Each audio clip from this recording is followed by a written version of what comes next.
What's up, guys? So in today's video, I'm going to talk a little bit about how to rebuild and restore the suspension on your old Land Cruiser. I installed a lift kit on mine. It's 2004. I've installed it probably 2 years ago. 2.5 inch Old Man Emu lift kit, and I absolutely love it. It looks great, it handles great off-road. But the one thing I would say is kind of a downside of lifting these old cars is that changing the angles of how the car moves can ultimately sort of, accelerate the deterioration of some of the suspension components.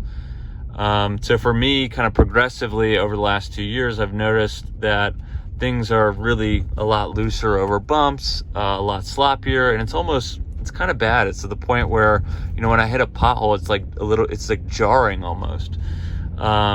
So I love this car. I want to drive it for another 200,000, 300,000 miles and keep it for whatever, 20 more years. So I've decided to kind of make the investment to rebuild a lot of these suspension components.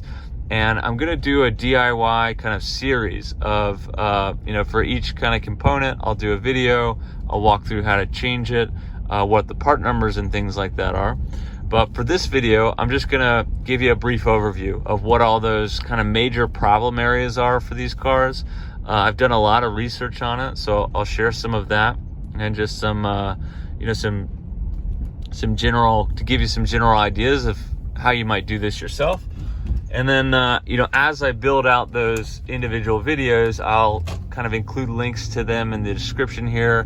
I'll give you a cost estimate, a time estimate, and things like that to help you guys out if you want to do the same thing and, get your Land Cruiser back to, driving like the day it came off the lot.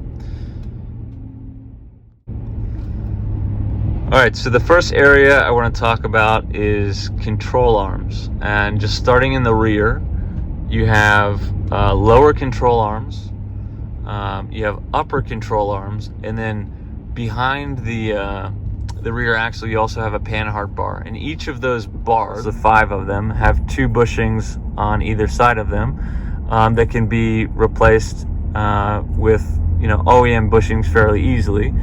And particularly, I've heard that the upper control arms on the rear tend to wear out a little bit faster than the rest. And it's not to say that these parts are failing, like they're really sturdy parts. It's just inevitably the rubber kind of bushings in them after 20 years start to not have the same resiliency that they would. So that's the rear. There's also the front control arms. So you have upper control arms and lower control arms. Each of these have 2 bushings that connect to the frame. On the lower control arm, actually one of the bushings is in the frame. And they're both triangles in the sense that they hold the spindle with a ball joint. So on my car, the ball joints for the upper control arm and the lower control arm are pretty shot. But if you have play in any of these bushings or ball joints, then that's going to contribute to that kind of sloppy feeling, as you're driving around town. All right, so the second kind of major area to take a look at is the steering rack, which is located under the front of the car. And particularly on these older Land Cruisers, the bushings start to wear out a little bit, which means that when you steer left and right, the steering rack actually moves left and right. And that's not what you want. You want it to kind of be firmly in place. That leads to kind of a sluggishness in response time. When you steer one way, the car is kind of slow to respond that way. And then also, I think just inevitably on a car with 300,000 miles on it, the inner and outer tie rod in links will kind of wear out as well. There's a ball joint on the inner and a ball joint on the outer, and at least for me, mine are pretty shot. The way that you could tell is to just kind of grab it and move it around with your hand. And if it's really easy to move, or if you even can move it around with your hand, then you'd probably do well to replace it. All right, so a third area to take a look at is the differential bushings.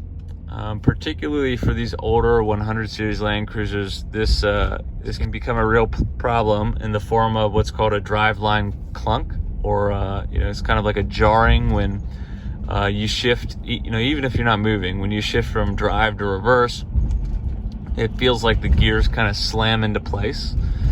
You can also experience it as you're driving, like if your foot's off the gas and you put your foot on the gas and you get this big like kind of slamming effect of the car going into gear. Those differential bushings can get worn out and essentially kind of cause it to move a lot more than it should. So a quick way you could test that is just put your phone on the ground and record the differential as you're stopped, of course, and as you shift between drive and reverse, and just see if it moves like mine does. So another area to check out would be your sway bar in links and just the bushings on your sway bars in general. That's an area of the suspension that receives, I think, a lot of movement as you're taking turns, and those tend to wear out on these cars around 200,000 miles. Not a huge job, it's a pretty quick replacement, but if you don't have good solid bushings there, then that can definitely contribute to some sloppiness in the driving and handling of your truck. Another area to take a look at would be the front axles, commonly called CV axles. These are kind of particularly notorious problem areas on these trucks, especially when you lift them, but even notwithstanding the lift, the drive flanges, which are inside the hub and kind of mesh up with the spline of the axle, those drive flanges can get worn down, and they can also contribute to that driveline clunk feeling, when you press the gas and then the car kind of slams into gear. So I'm going to be taking a look at those, and then also the angle of the CV axles has changed pretty dramatically when you lift the car. You can fix that with a differential drop. I'm not yet convinced that that's completely necessary. I'm going to need to do some more research on that to decide, but I will definitely be replacing my CV axles. They've had torn boots for a while, and at least one of them has kind of worn splines where it meets the drive flange. So that's it. Those are the major areas that I'd like to focus on as I kind of rebuild and restore the suspension on my Land Cruiser.